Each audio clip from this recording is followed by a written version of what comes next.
Good morning. Good morning. Holy cow. We are live on a beautiful Friday morning for Daily Drop In.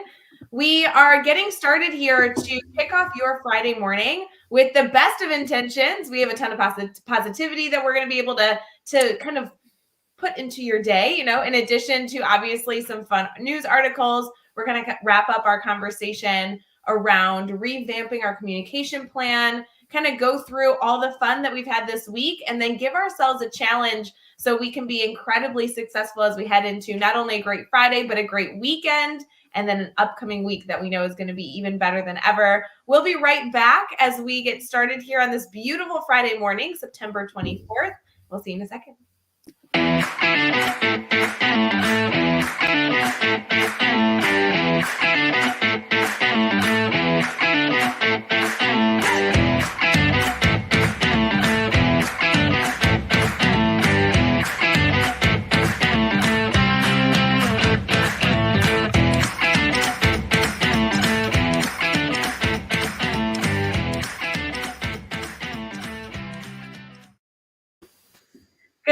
Good morning, Brad Hughes. Happy Friday. Happy Friday, Ray Hewart. Great to be back with you. Our Friday morning gigs are the highlight of my week. Great to be back with you. How was your week, friend?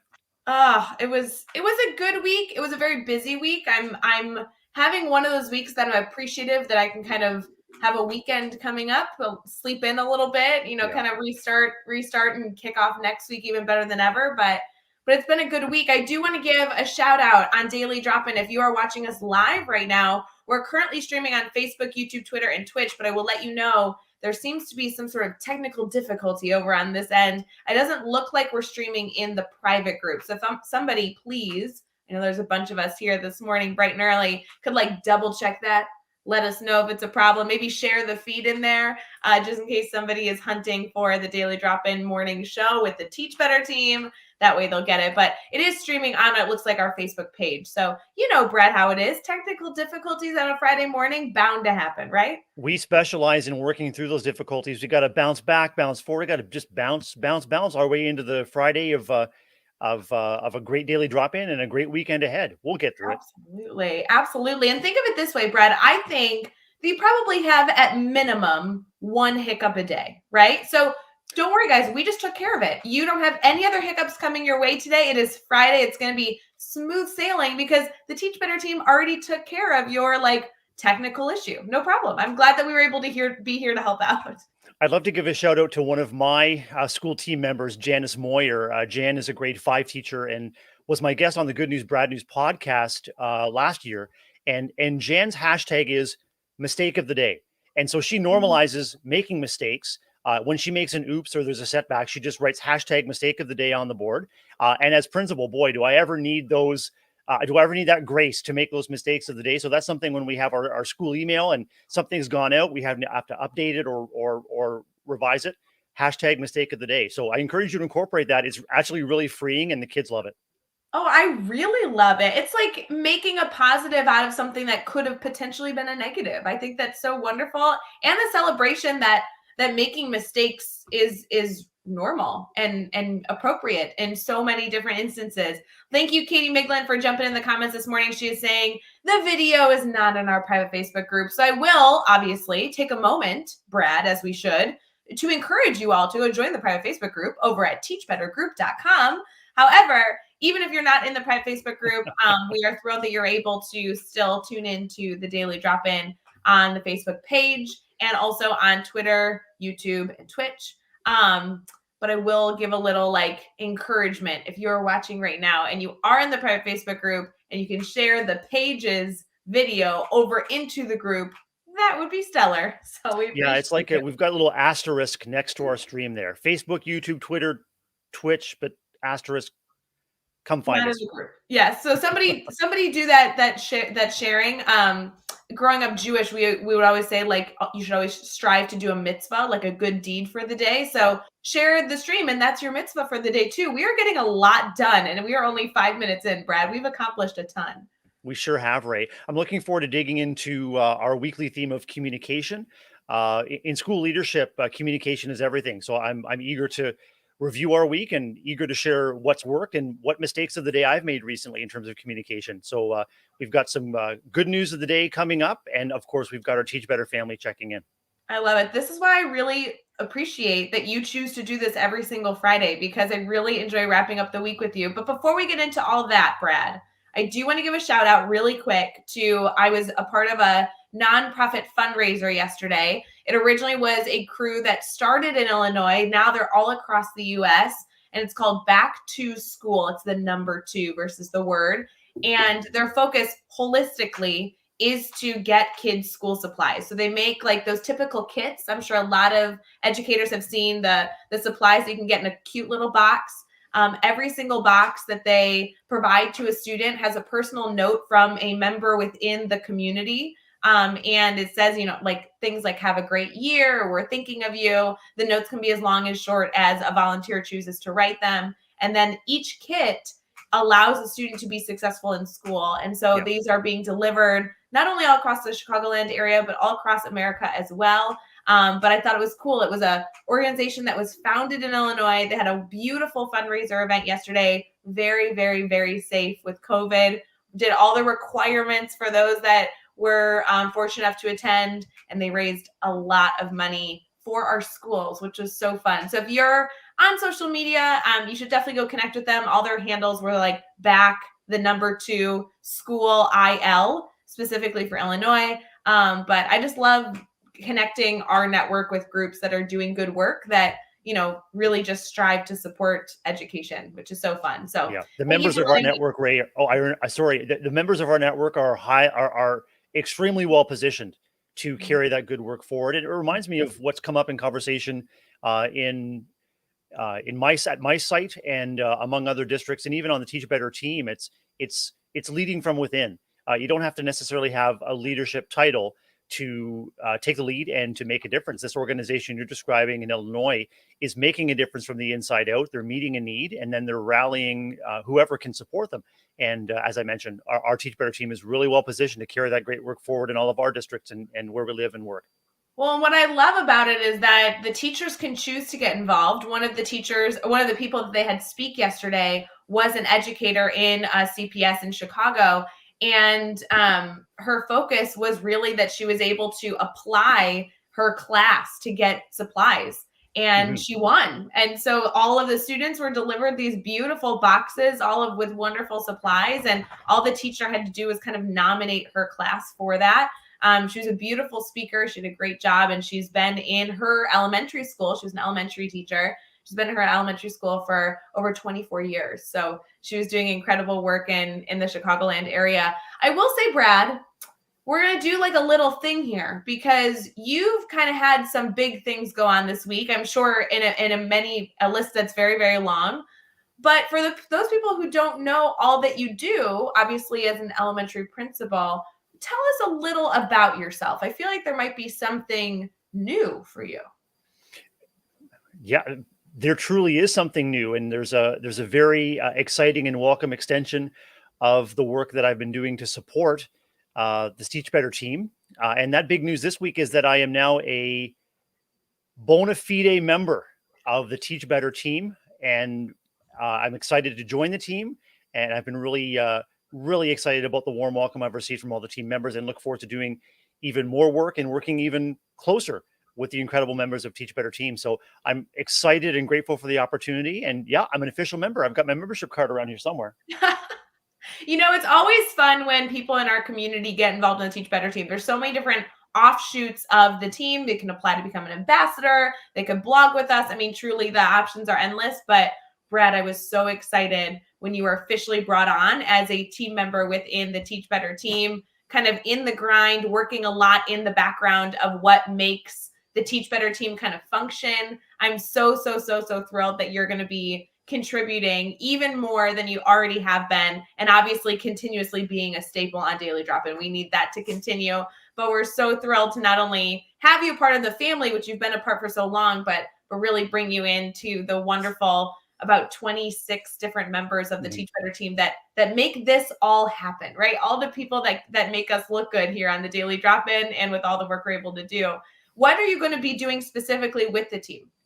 I'm going to be supporting a number of aspects of the team, Ray. And what makes this role truly exciting is that by supporting other team members, I also allow those members to flourish and to reach towards new goals and to reach new educators and family members. So I'm going to be supporting the Teach Better podcast team.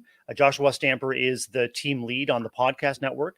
I'm going to continue to support the admin mastermind as a mastermind mentor and I guess occasional moderator. And I love that opportunity. You know, grateful to Jeff Gargas and Dave Schmidt for that opportunity. In my podcast role, I'm going to be researching, onboarding, and making sure that our podcasters are feeling well supported, well connected, and that the front end of our podcast network is looking and functioning as well as it can. And behind the scenes, Ray, it's just a matter of continuing to learn with and support one another. And I think that I'm really well positioned to do that with my experiences and in my current role, but also I'm eager to learn. I'm still a learner, and the more I learn and the more we learn about each other within the team, the better we can contribute. So I'm a training and development specialist now with the Teach Better team. So I'm happy that I have an official title and an official role. And boy, I'm just so grateful for the opportunity, Ray. Thank you. Oh, Brad, it's going to be so much fun. It's really interesting as this role was really being crafted with you specifically in mind. You're such an outstanding facilitator. You're extremely approachable. You're always solution seeking. You're constantly looking to see how you can support or help somebody, regardless of where they are in their educational journey. And as this role was coming together, just needing kind of more hands on deck, wanting people to feel welcomed, facilitating really important conversations and in multiple different mastermind groups. I'm so thrilled that this was able to happen and come together. We've been working on it behind the scenes for weeks. So I'm like thrilled that it's officially here. And Brad, I'm so excited for this to be more of an official capacity. I know Karen in the comments was joking like, oh, I thought Brad was already on the team. And that's kind of how it's felt, right? You've been a part of Daily Drop-In. You've been contributing so much that I'm thrilled that we were able to make it official and put the green diamond on you and make it a big celebration this morning.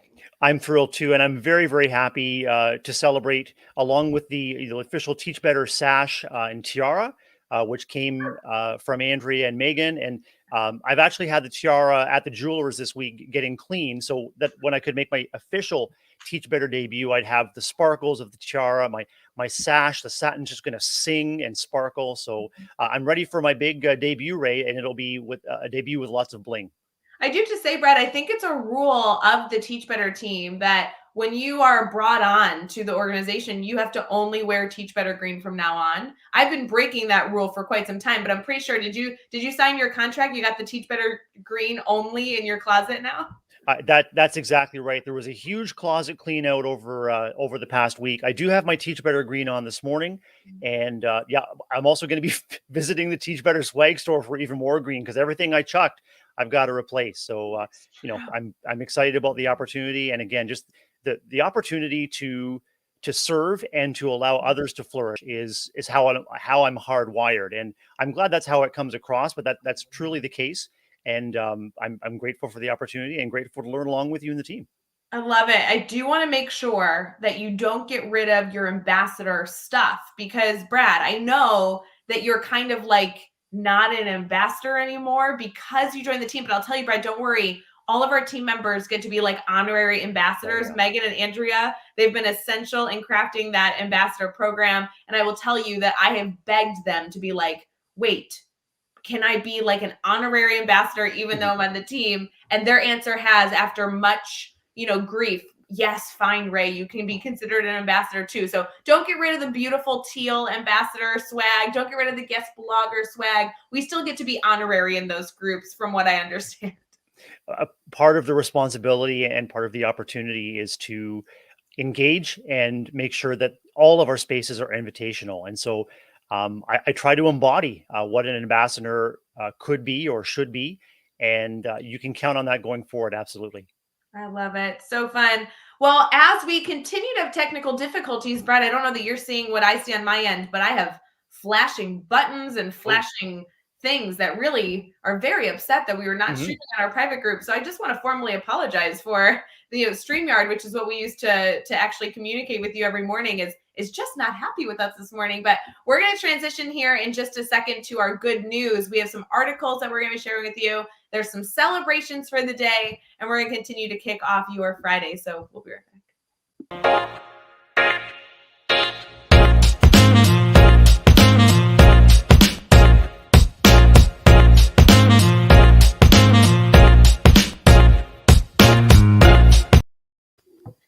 All right, friends, you know how our good news segment works. We just want to make sure that we are starting off your morning with some good celebrations, possible conversation starters that you are able to use throughout your day. Brad, I always love that on Fridays you bring our good news story because you are always so dynamic with those ideas. Last week was so good with your mom's note. Like, holy cow. I felt like that was like the best good news that we've had on the show yet. So are you going to up your game this week, or are we just going to stay stagnant? I don't mean to put pressure on, but there's a lot of pressure. Rae asked me before we went on air if I had the good news story ready, and I have to say I do. And good news is the name of the game, Rae. And I'm wondering, Rae, we haven't hung out in person, but I'm imagining that if we did go out, you might have a little bit of dancing queen in you. Could that be right? Oh, I love a good dance floor. Absolutely. I'm excited. I'm just the title of this segment is "What's Making Brad Happy This Week," and what's made Brad happy is the return of Swedish supergroup ABBA. So yeah, ABBA has new music, and they have a new concert venue that's going to debut in London, England, in the new year. And what's making me happy, and what's been on repeat, is ABBA's new anthem called "I Still Have Faith in You." It's a remarkable tribute to the history of the group. And Rae, I believe it's the music that so many of us need right at this moment. So many of us are beyond tired. We're bone weary. We're calling on reserves that are only meant to be used in emergency purposes for the long term. I Still Have Faith in You it's an anthem to ourselves. It's an anthem to the faith that we have in a creator or in the universe. It's a faith that we have in each other to get through hard things. And it's also the faith that we have in our students. And I Still Have Faith in You on repeat. So ABBA officially broke up in 1984, but they've never been. Yeah. When was the last time they put out music? But okay, right. 1984 was when they broke up originally. Okay? That's right. So they started recording in 1972. They had an incredible career. They were the world's top super group. Yeah. Two married couples came together to form ABBA, and at the end of the career, the couples divorced, but continued to record and continued to sort of live out the joys and the pains of those relationships through their music.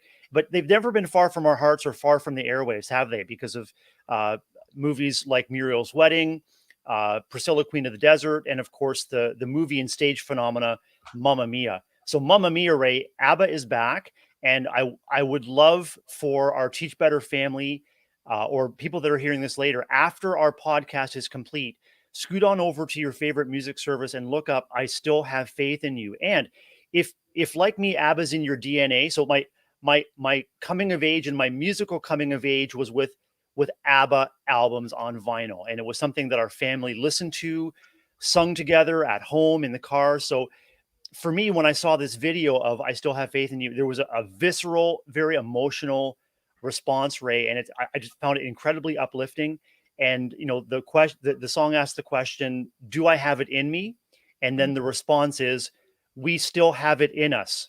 New spirit has arrived. And it just, okay, I've got all the goosies right now. I'm just saying 2 lines of the lyrics. But anyway, it's an incredible flourish of hope. And I hope that our members find it as inspiring as I have. And it's something that you can absolutely, as a school leader, bring forward to your school and make that a morning music, or share some of the lyrics, or in your classrooms. If ABBA is part of your DNA, you can share how you grew up with this music. And I'm sure it'll be familiar to most, but it's like time has stood still, and 2021 is bringing ABBA back to our ears and to the stage in 2022. Unreal. I'm so excited for this. I have not heard this song, and if it wasn't against copyright laws, I would pull it up on my phone and we'd play it live with you right now. Unfortunately, we're not gonna be able to do that. So I liked the call to action, Brad. Everybody write yourself a note that in, 30 minutes. You need to go and hunt down the song. Hopefully you stay with us for Daily Drop-In. But we understand if you need to pause and go listen to music. To be honest, guys, we kind of give you permission. This is a big deal. So I'm such a fan of this, Brad. I had no idea.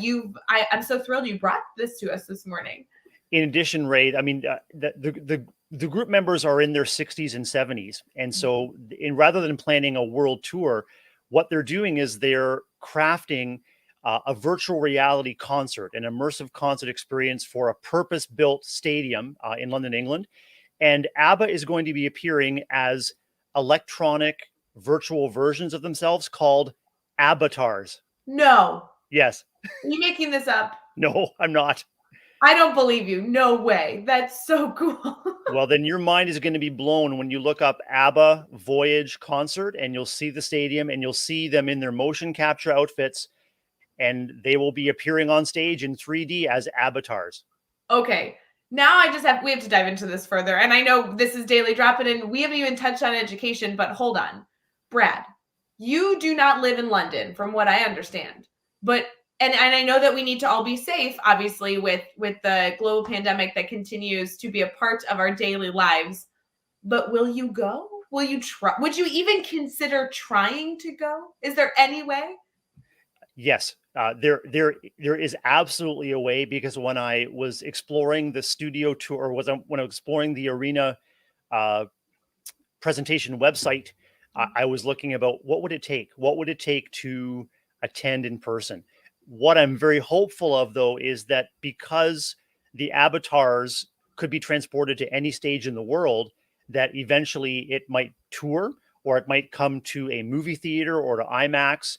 But what is true is no matter where they are appearing live or virtually, it's that thread of music that'll sustain us. So I would absolutely love to go back to London, England, and see this for myself, and bring family members and even my children along too. I love it. I have a feeling that this needs to not only be something we talk about now, but when we meet for our Teach Better Conference 2022 committee meetings, I think we need to figure out how to get them there. I mean, they could just be there virtually. That seems like a piece of Teach Better Conference that we need to have. We're going to do it. I don't know. We're going to do it. I do think we need to try it anyway, Rae. And that's where we're at. We reach out and we hope for the best. And often we're very, very surprised with the results just by putting our hearts out there and hoping for the best. All right, we're all going to go look up new music. That was a great good news story. Absolutely something that is a discussion starter. We do joke that our good news stories are not just for us, but also as opportunities to continue to foster connections, not only with our students, but with our colleagues, with our friends, with our family members, with our leadership teams. This goes across all of those communities. Every single group can benefit from this conversation. And wow, Brad, you took this up a notch. I'm impressed. I don't know how you're going to top it next week, but we're going to start only tuning in on Fridays just to see how Brad ups his game for good news. It'll be so good. For everybody else, I do, have some celebrations that we can celebrate for this morning. It is September 24th, and there are plenty of holidays that are going to be celebrated today. While there are so many, like Bluebird of Happiness Day, which I know all of us count the days until we have that one. Also German Sandwich Day, which, just so you know, in this image looks absolutely delicious.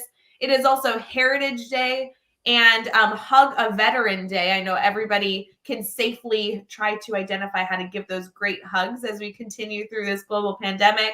It's also National Brave Day. I would love to see that incorporated into classrooms. And National Punctuation Day. And I'm sure there's going to be some fun that some educators can have with National Punctuation Day, kind of those sentences where the punctuation completely changes the meaning, right? I think that could be a really fun way to celebrate that. I also, not on my list here, but on the list that Rachel provided us, something I felt that was so important is that it's Native American Day. And so I'm not sure how everybody will choose to celebrate, but what a wonderful opportunity for us to have and foster those conversations. So lots to celebrate today, Brad, as we are jamming out to our music for sure. It's a great day to celebrate. Here in Canada, we're approaching a nationally recognized week of truth and reconciliation, and not only an invitation, but a call to action. for non-Aboriginal Canadians and I guess non-Aboriginal people all over the world to reflect on and recognize the systemic harm and the continued oppression that Aboriginal and First Nations people have experienced.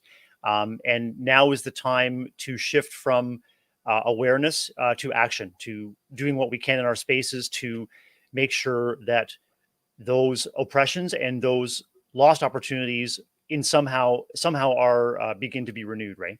And is that being celebrated this week?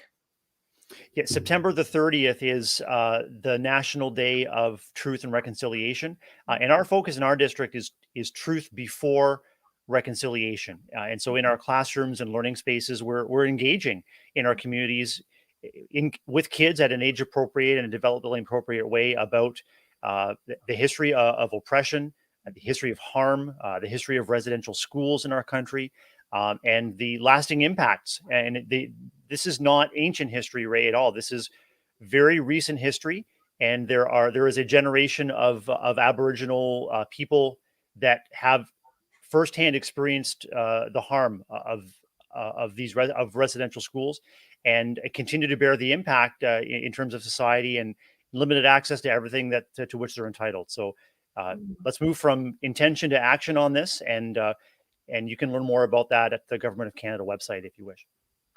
Beautiful call to action. I love that. There's so many to-do list items we're going to have to share out after this daily drop-in, everybody's morning checklist that we need to go through, because these are important conversations, important celebrations, and very, very valuable to then bring into the incorporation of other components of our day, which I really appreciate, Brad. I know in a few weeks, there's also, you guys have Thanksgiving coming up. I mean, there are some very, very fun holidays that we always enjoy bringing up to our Teach Better family. So this one is very, very important. Thank you for mentioning that. So good. Can I ask you a silly question before we transition? I specialize in them. What's your weather like today where you're located? It's cool and drizzly. So it's around, I think it's in the high 50s, low 60s Fahrenheit. And it's kind of like liquid air, just a fog of tiny droplets right now. Okay, not so good, but it is cool. I mean, as we continue to celebrate the beginning of fall, another moment of celebration, that cool air, I feel like it was instantaneous. Like it was warm, and then all of a sudden, instantly, we're in the 50s. I was listening to the news this morning as I was getting ready for the show, and they reported that it was 42 degrees where I am. I was like, I'm sorry, 42 degrees? That must be wrong. 42 degrees, that's winter. We're getting into... This is ridiculous. So for all of you out there this morning, as you're getting dressed, make sure you check the weather, because it's a little bit chilly and possibly rainy, depending on where you're located, for sure. For everyone that was just wishing for fall, it's like, enjoy the wet, soggy, cold, bone-chilling weather. Happy fall. I do love fall. My problem is, on occasion, where I live in Chicago, where we get all four seasons, sometimes like the world decides to skip fall and we go straight to winter, which I don't very much appreciate. I would like some consistent fall weather. You know, I'm that very predictable millennial where I want to break out the sweaters. I don't want to go straight to snow yet. I'm looking for some fall leaves. You know, give me my fall. It's the kind of weather that makes you regret that you put a sweater on in the morning, because by the afternoon it could be in the 70s and it's like, I'm just roasting right now. But we just ride things out. We ride things out until things are stable, and make sure that our wardrobe staples are ready, right? Well, and Brad, you're rocking the layers. That's my recommendation always. Once you enter into fall, you just need to layer constantly, because the hope would be that throughout your day you can just adjust as needed. You know what I mean? Yeah, and it really is a public service, Ray. Wouldn't you agree that? I mean, if we're layered and we're switching out outfits, it's a form of entertainment and a little novelty for our staff members or families. What's Brad going to wear after recess? Oh, he's rocking the sweater with the cuffs rolled up, and it warmed up, so now Brad's got the floral shirt on and the sandals. So I think it's a public service to really just have fashion shows anytime that you have the opportunity. Brad, as we transition here into the next segment, I will say, we all wish we worked in your elementary school so that we could not only enjoy the fashion, but also the incredible music that you offer. I mean, truly, this is really a dream that we all have, that we just get a glimpse of on Daily Drop-In every Friday. It's so much fun. I'm happy to share a glimpse, and honestly, your enjoyment and the enjoyment of the viewers and listeners is it's fueling for me. So I'm going to continue to share forward the great things and hope that we can share them out into our networks and own school communities too. I love it. We're going to transition here into our brainstorm bank where we intentionally take a moment to pause and reach out to our community and say, hey, do you need anything that we can help with? So we'll be here to take your questions live and also wrap up our wonderful conversation what we have been having all week for our daily drop-in theme, dedicated to reflecting on our communication thus far and making adjustments and improvements as we continue throughout the year. So we'll be right back.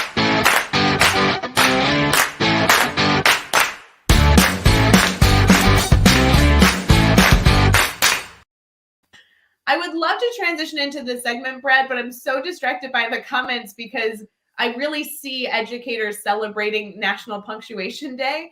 And I just think that that's going to be so funny. The joke right now that Andrea has been posting is let's eat grandma with that punctuation, where if the comma exists or the comma doesn't exist, it's a very, very different sentence. So shout out to all those educators that are going to be having some fun today with those goofy pieces.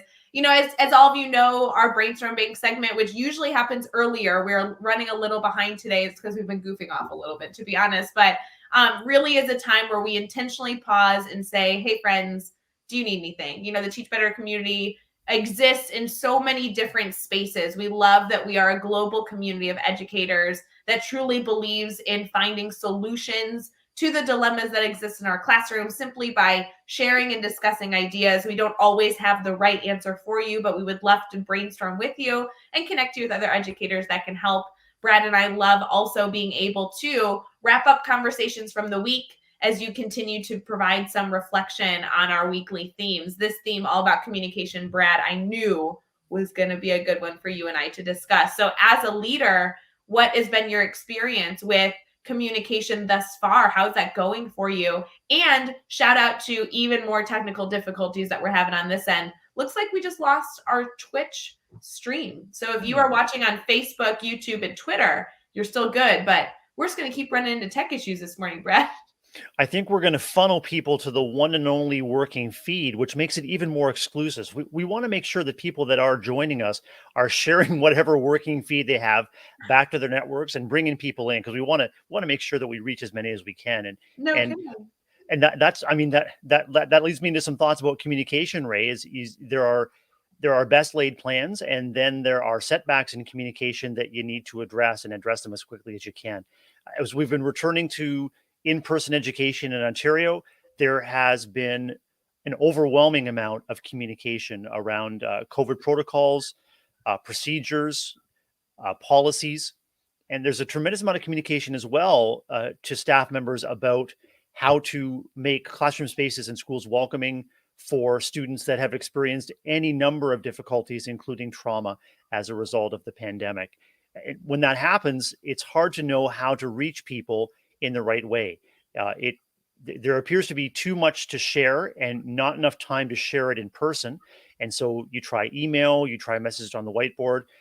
It's important to layer communication as much as possible, and then to seek to find the channels that are working, the channels that are reaching people. Because it's one thing to reach out, but then as a school leader, you can't get frustrated when there's no reach back if what you're reaching out actually isn't reaching the people. It's that disconnect between intent and impact. If your intent is to reach everyone, you have to make sure that the impact is people are reached. That's one of the tenets of communication I'm constantly trying to refine is the communication, is what I intend actually having the impact? And if there's a mismatch, I need to rally people around me, let me know, okay, Brad, there's a mismatch. There's something we're not getting. We've got a question we don't understand. And school leaders and educators in general have to welcome those kind of questions, not as criticisms or indications that you're falling short, but questions let us know that there's a gap, and those questions are probably shared by others as well, Rae. So that's the constant tension right now, is when there's so much information, how do we make sure it's reaching people in a way that's effective, not just to receive it, but to take action on it? And how do we make sure that that we're addressing gaps between intent and impact? We can't eliminate those gaps. I think they are natural. They're going to happen. So how do we have feedback mechanisms that help us address it when they happen?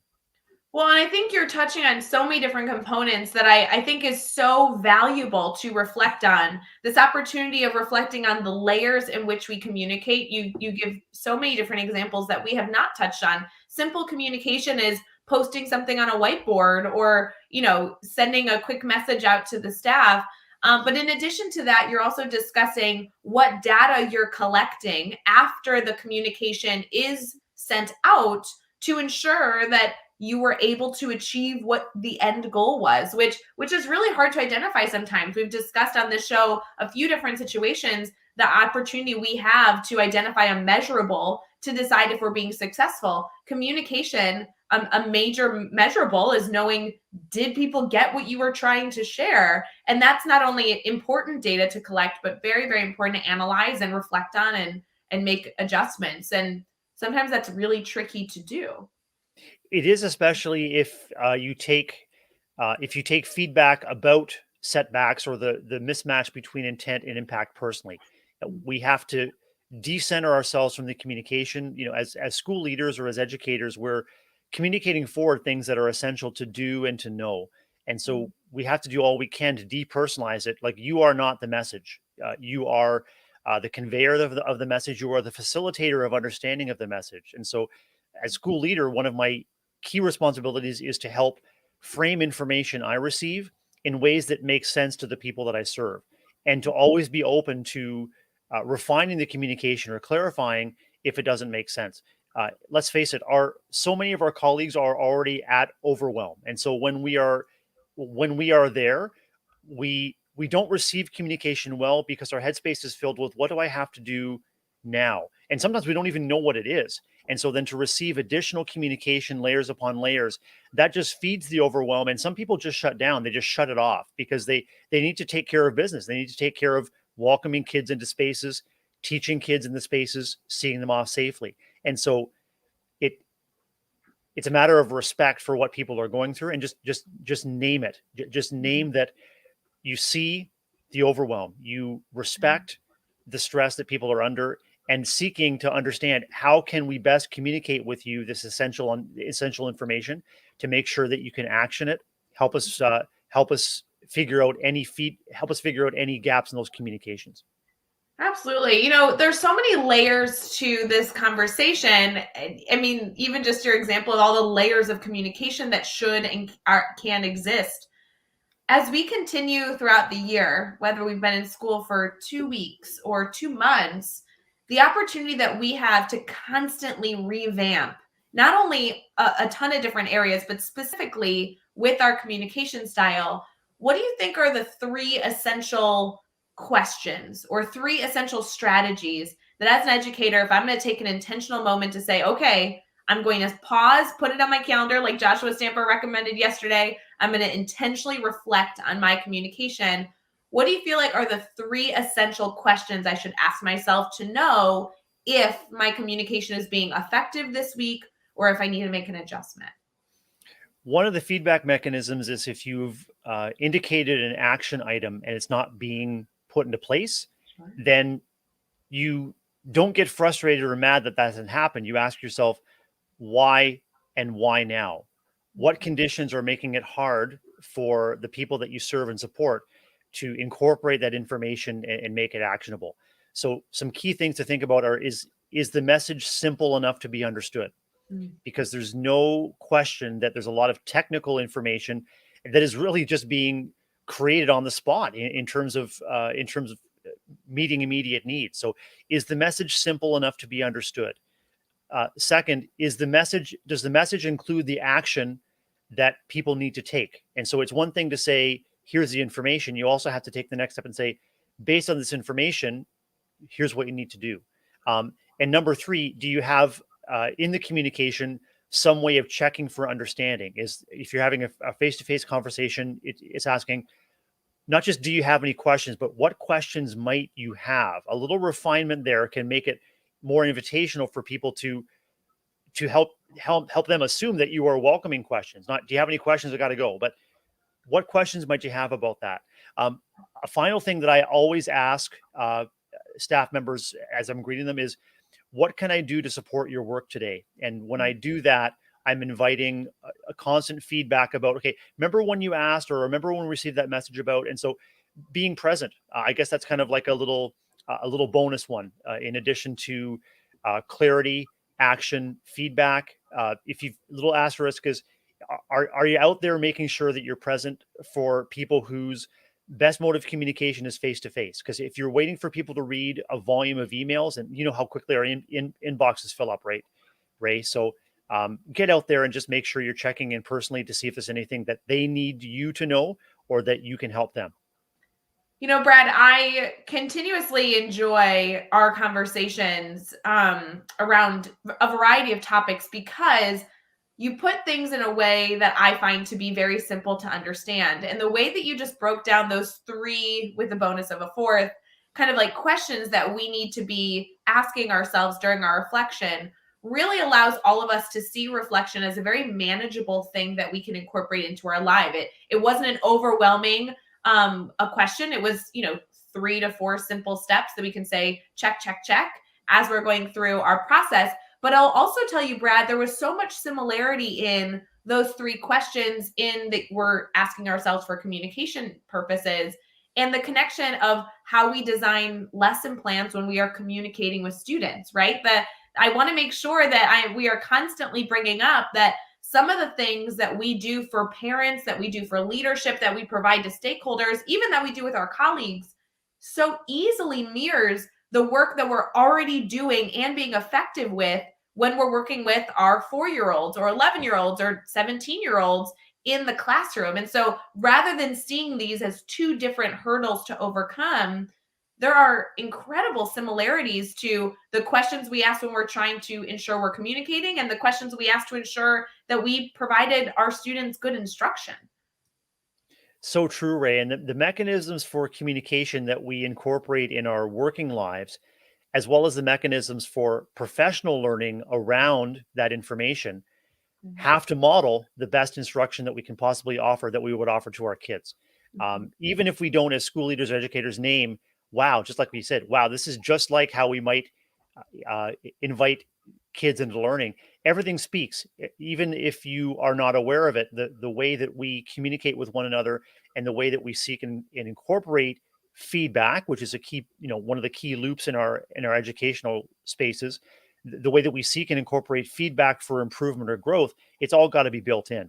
Mhm. Something that I am frequently guilty of in my personal and professional life is burying the lead. I want to make sure that people are, soothed, reassured, supported. And by the way, there's this information at the very end. So what I'm trying to get a little bit better at every day is don't bury the lead. Be direct. And I want to keep coming back to those 3 things I said. Just lead with the information people need. What do you want to do? What do you need to have done about it?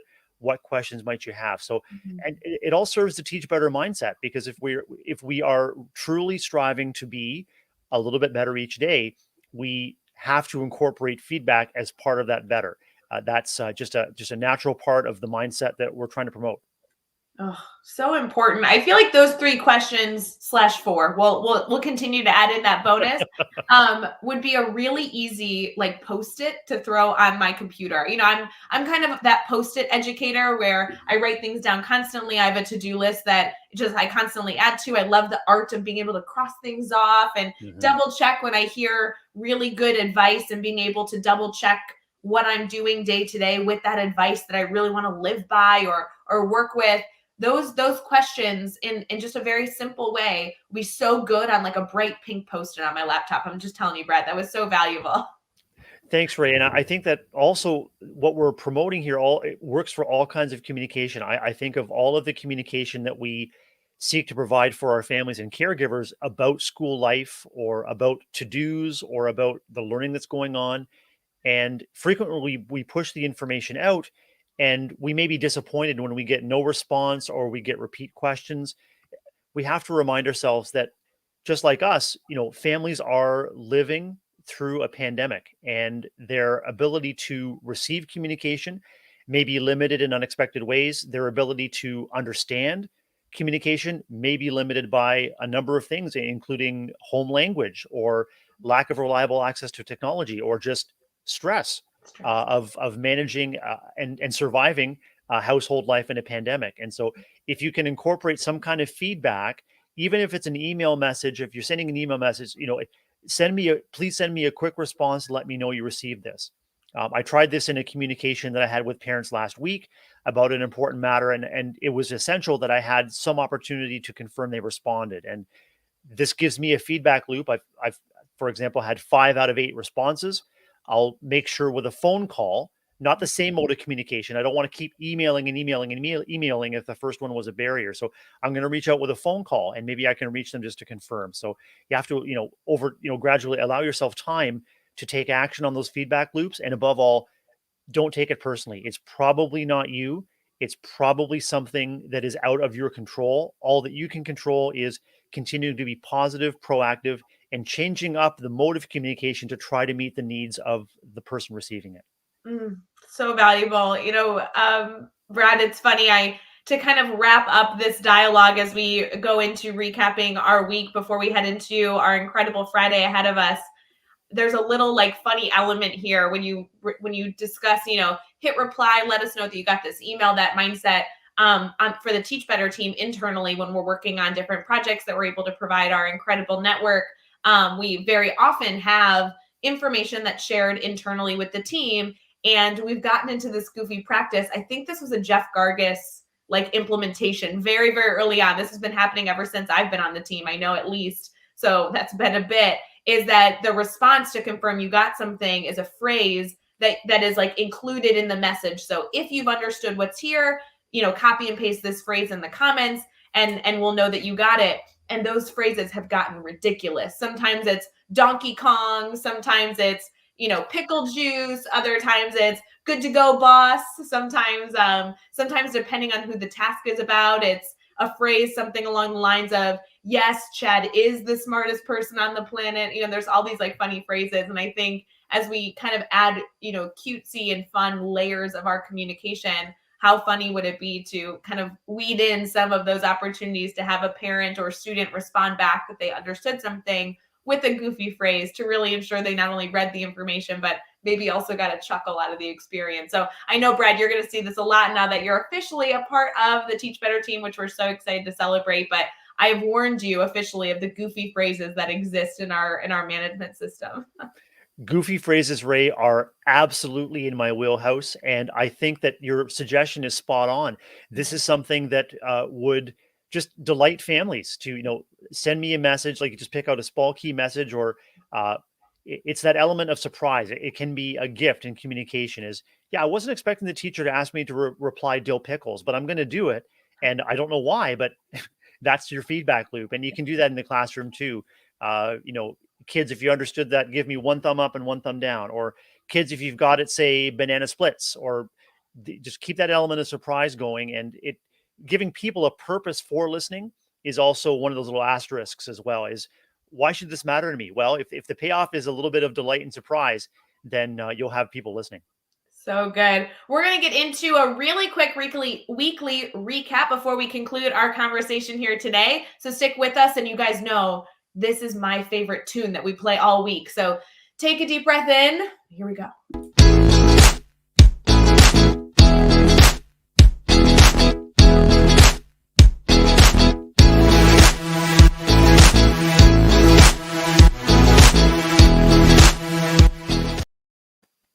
I just love that jam, Brad. I don't know what to say. It just is my jam.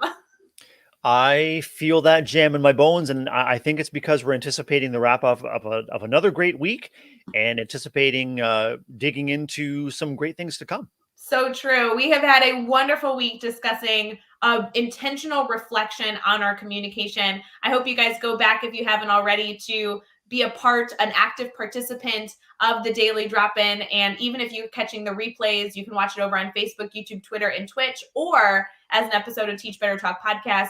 Even with today's technical difficulties, I will tell you, you could probably still go find this episode. So if you ever have any problems hunting down an episode that you heard about and want to go back and rewatch or re-listen to, please just feel free to reach out anytime. We're always here to help.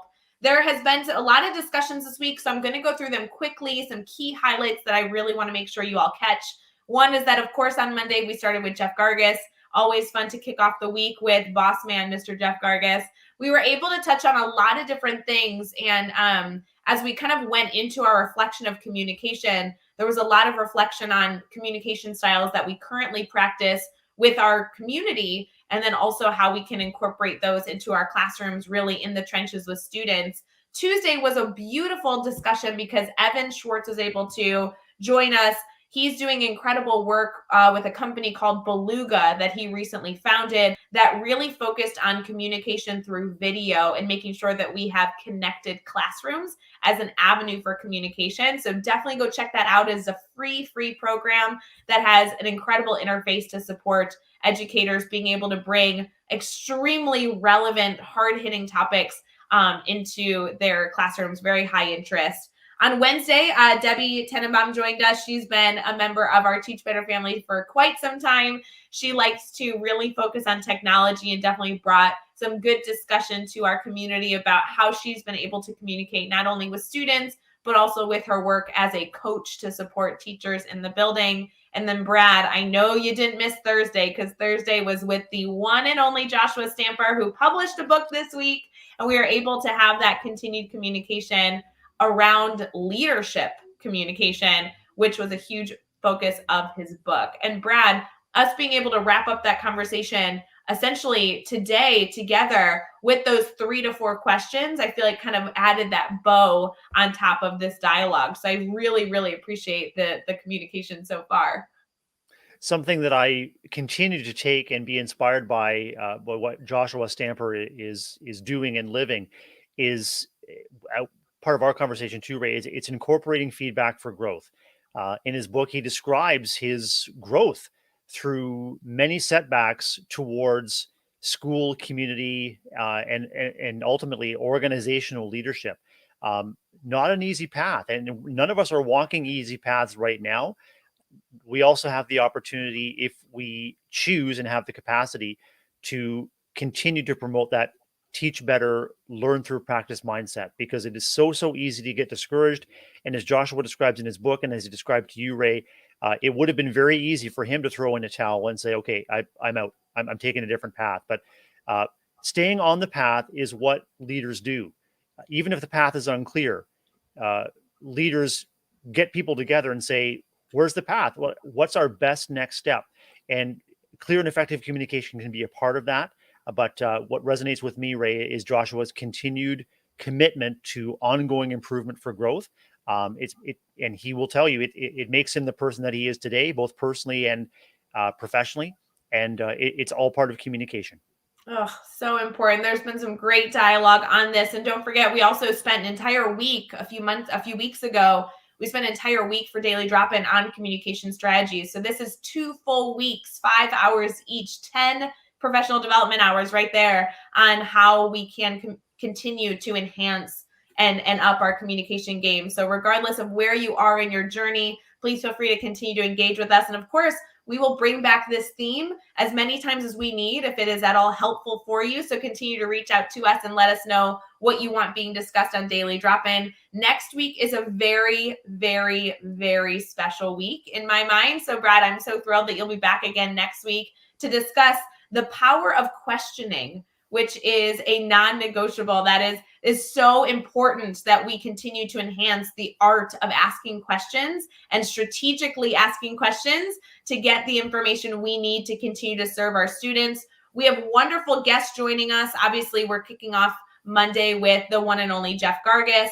Then we have Tom Schimmer joining us, who is an incredible educator and podcaster, a part of our podcast network. If you don't know Tom, you are missing out on a very, very bright educator to add to our network. So definitely tune in on Tuesday for that. Of course, Dave Schmittou joining the conversation on Wednesday. He is the king of asking questions. You might have a thing to say or a thing or two to say about questions, eh? Just an idea or two. Yeah, I mean, who knows? And then on Thursday, we will have Andrea Bittner joining us. So, and obviously Friday closing out with us. So it's going to be such a good dialogue next week around the art that we have, the power of asking good questions. So make sure you stick around for that next week. Brad, we are going to wrap up our Daily Drop-In here this morning, but thank you so much for joining us. I'm so thrilled that we're able to celebrate your official title on the Teach Better team after weeks and weeks of keeping this secret. And I'm just so thrilled to wish everybody a wonderful weekend, right? It'll be a great weekend. It's going to be a great weekend ahead. Looking ahead to next week, it gives us an opportunity to really position ourselves as learners among learners in our spaces. When we pose the questions, we're taking a stance of curiosity. We want to seek answers that lead to more questions. So many times, educators, we feel we have to position ourselves as the knowers. It's so freeing and it's so creative to position ourselves as the questioners and the co-learners, along with, as Becky Schnexer would say, along with those explorers, those seekers of knowledge and seekers of adventure. So I'm looking forward to digging into questioning next week, Rae. And my question for you is, how do you plan to spend this weekend and recoup some of that lost energy this week? Yeah, I don't know. I'm definitely going to do some hikes with the dogs. That is on the list. I don't know when it's happening, but I will either happen Saturday and Sunday, or at least on Saturday. I need some time away to disconnect and reset my brain. So it's going to be a good weekend, I hope. Brad, do you have big plans this weekend? Just the same. And our wish for everyone too, Rae, is to just find what time you can to reconnect with the people and the things that you love, that are personal to you. Because as educators, we give so much and devote so much time and energy to others. It's important that we invest whatever time we can to refill our own buckets, and to, I guess, find that spark of faith again, that we've got this. We do have it in us. So I'm looking forward to a weekend of a little bit of restoration and renewed energy for next week. Yes, please make sure you have a wonderful, wonderful Friday. Keep that positive mindset. Let us know, of course, if you need anything, if we can be here to brainstorm any solution you might need. We are always here to be your buddies in that. We also wish you a fabulous weekend, and we will see you again bright and early Monday morning for Daily Drop-In at 7 a.m. Eastern, streaming on Facebook, YouTube, Twitter, and Twitch, and also as episodes of Teach Better Talk podcast. So see you later, friends. See you later. Cheers, everyone. Cheers.